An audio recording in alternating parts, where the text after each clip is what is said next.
Mobile रखना यार।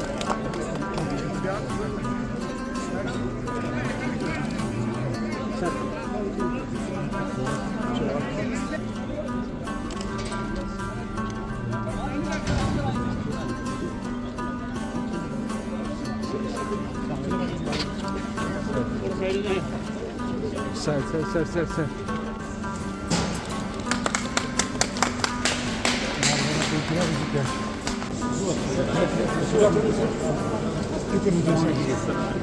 आप साइड कर सर इस साइड से सर इस साइड सर इस साइड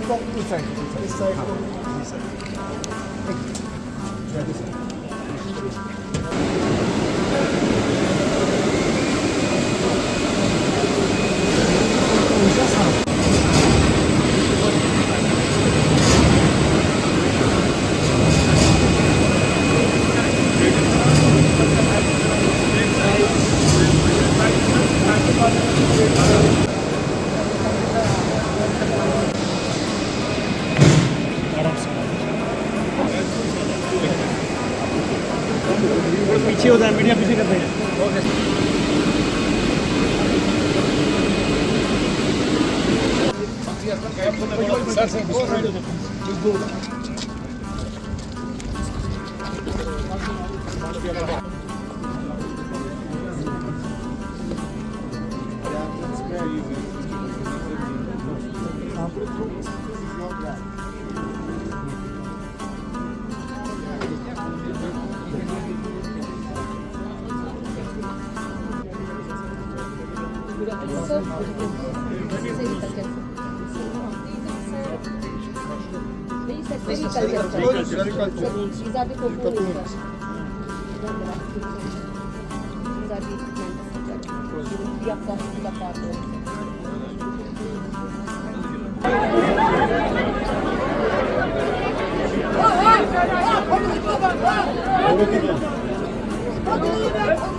फातिमा अशरफ खान, इनके बाद है आकिब फयाज,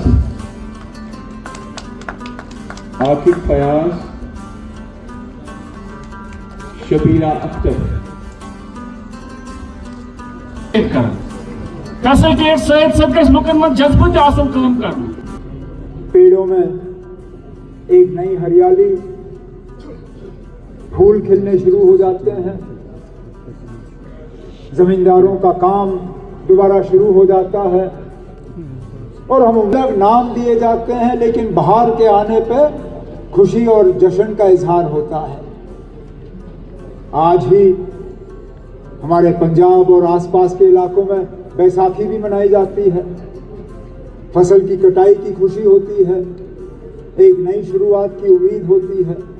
लेकिन बाहर सिर्फ मौसम के बदलने का नहीं होता, बाहर हालात के बदलने का भी होता है। एक नई शुरुआत की बहार होती है, एक नए कल की बहार होती है। एक मुश्किल से निकलने के बाद एक आसान के तरफ जब हम जाते हैं, उसको भी एक नया बहार समझा जाता है।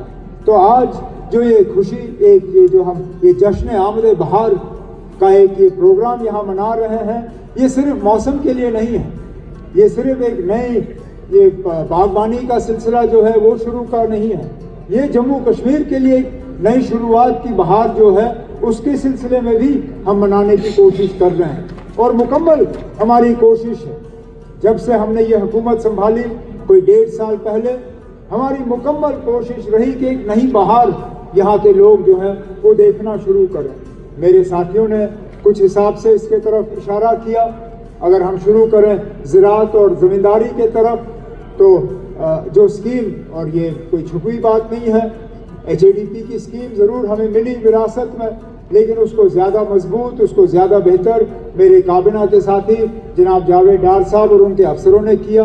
बजट के लिहाज से जो इसमें जो खामियां थी, जो कमज़ोरियां थी, उनको हमने दुरुस्त किया। कोशिश की कि इस स्कीम के बारे में जानकारी और इत्तला जगह जगह पहुंचा दिया जाए, ताकि इस स्कीम का ज़मीनी सतह पे फ़ायदा जो है लोग उठाना शुरू करें। और आज जो हमने एग्जीबिशन यहाँ देखा, वाकई लगता है कि ज़राअत में, एग्रीकल्चर में एक नई शुरुआत हम देख रहे हैं। हम एक नई शुरुआत देख रहे हैं। यहाँ जो यहाँ येलो रेवोल्यूशन जिसकी बात थी, जो यहाँ पे मस्टर्ड, सरसों का एक रेवोल्यूशन हुआ, इसमें एक अपनी ही अलग पहचान बनी। यहाँ मुख्तलिफ, हम सरसों तो उगाते थे लेकिन बहुत कम।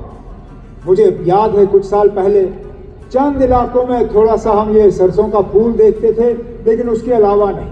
आज जब हम जहाज से उतरते हैं या गाड़ी से हाईवे से गुजरते हैं या रेलगाड़ी से जम्मू को सवार होते हैं, तो जगह जगह हम ये सरसों के खेत देखते हैं। इससे न सिर्फ सरसों की पैदावार में हमें फ़ायदा मिला है, कुछ हद तक हम इसमें खुद कफील हो गए हैं। हमें बाहर के ट्रेडर पे, बाहर की मार्केट पे हमें जितना हम इन पे यकीन करते थे, हमें हायर होना पड़ता था, उतना हमें होना नहीं पड़ता। लेकिन उसके साथ साथ, जैसे इस वीडियो में हमें दिखा, एक टूरिज्म का एक नई शुरुआत हुई। जहाँ श्रीनगर लोग आते थे ट्यूलिप गार्डन देखने के लिए, अब जितने लोग मुझसे ट्यूलिप गार्डन के बारे में बात करते हैं, उतने ही लोग मुझसे साउथ कश्मीर के सरसों के बाग के बारे में बात करते हैं। वो कहते हैं एक है हम यहाँ सरसों के खेतों में जो है अपनी तस्वीरें खिंचवाते हैं। इसमें भी कुछ लोगों ने अच्छा काम किया। रोटियों का इंतज़ाम हुआ और ये जो टूरिस्ट आते हैं फ़ोटो खिंचवाते हैं, समोवार से कहवा पीते हैं, यहाँ पे हेमा मालिनी पामपोर से जो है शीरमाल लेते हैं, वो खाते हैं और हमारी खूबसूरती और मेहमान नवाजी का फ़ायदा लेते हुए यहाँ से चले जाते हैं। ये हुआ येलो रेवोल्यूशन। इसी के साथ साथ पर्पल रेवोल्यूशन, लैवेंडर की हमने रेवोल्यूशन यहाँ पे लाने की कोशिश की, उसका भी सबूत यहाँ पे इस नुमाइश में देखने को मिला।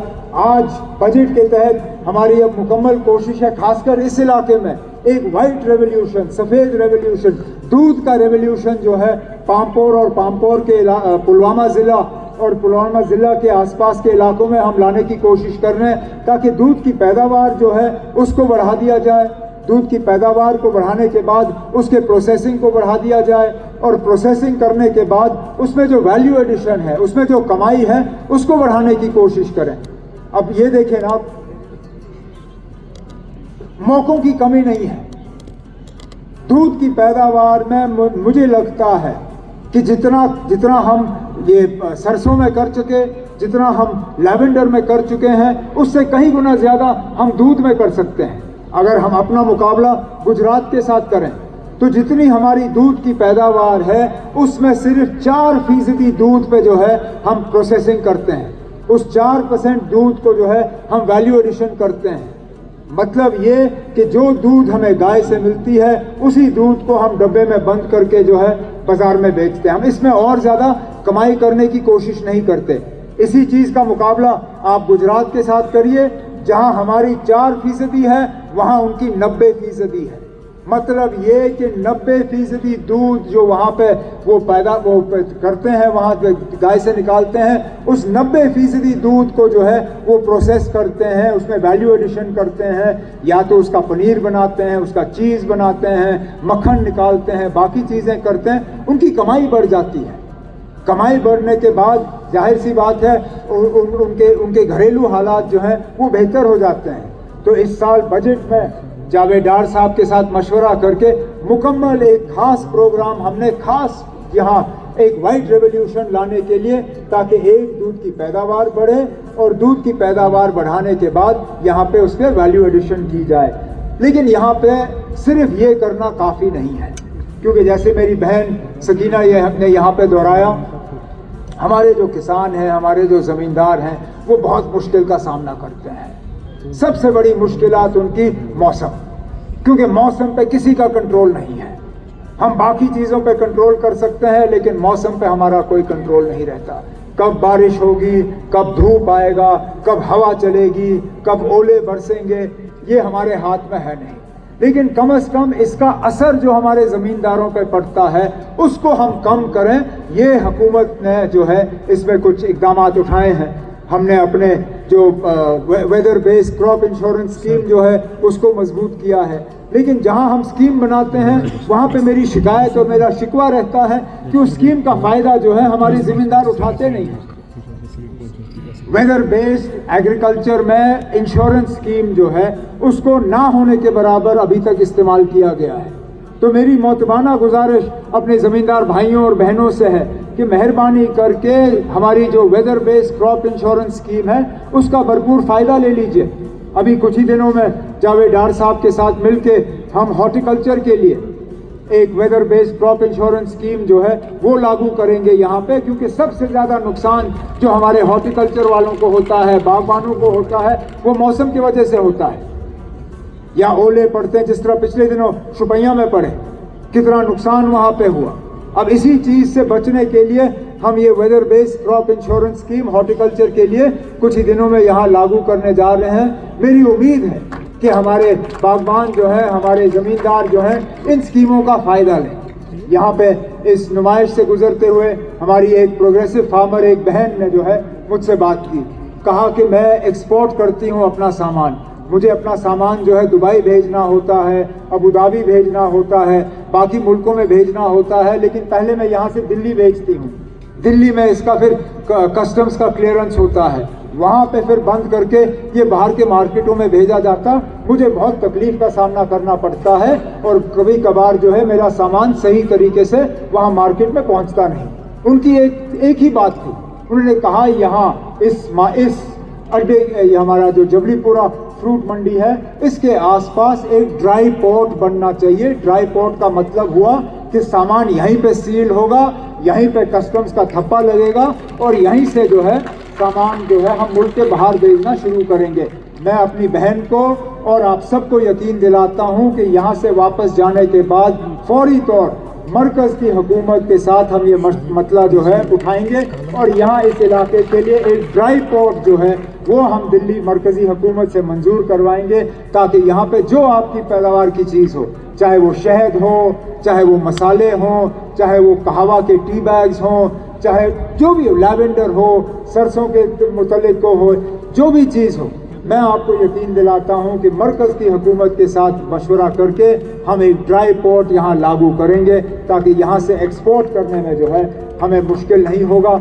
बहुत सी और चीज़ें जो है हमने यहाँ साउथ कश्मीर के लिए की हैं। जैसे मेरे साथियों ने कहा है, अच्छा होगा हम यहाँ एक सियासी प्रोग्राम रखेंगे, सियासी प्रोग्राम में सियासी बातें होंगी,